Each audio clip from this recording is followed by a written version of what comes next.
Hi hello नमस्ते. प्रियंगी one gram ज्वेलरीमध्ये आपलं स्वागत आहे. आज आपण पाहणार आहे 700 वर्षांपूर्वीपासून ओळख असलेले दागिने.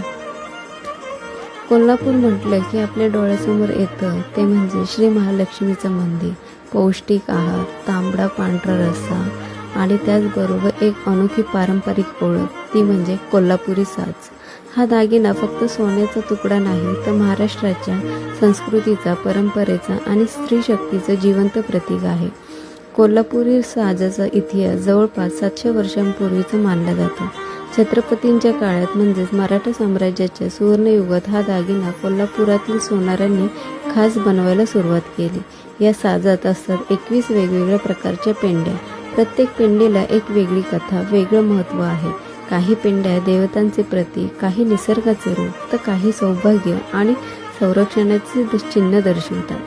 पूर्वी हा साज फक्त सोन्याचा आणि हिरे मोत्यांनी सजवलेला असायचा आणि तो विवाहित स्त्रींचा सौभाग्याचे चिन्ह मानले जायचे. लग्नाच्या दिवशी वधूला कोल्हापुरी साज परिधान करणे ही एक गौरवाची परंपरा होती. आजही हा दागिना आधुनिक डिझाईन्समध्ये मिळतो, पण त्याची परंपरागत मोहकता आणि ओळख कायम तशीच आहे. कोल्हापुरी साज म्हणजे केवळ दागिना नव्हे तर प्रत्येक मराठी स्त्रीचा आयुष्याचा अभिमान आणि आपल्या परंपरेचे सोन्यासारखं तेजस्वी रूप आहे. तर तुम्हाला कशी वाटली ही माहिती आम्हाला कमेंट्स करून नक्की कळवा. धन्यवाद.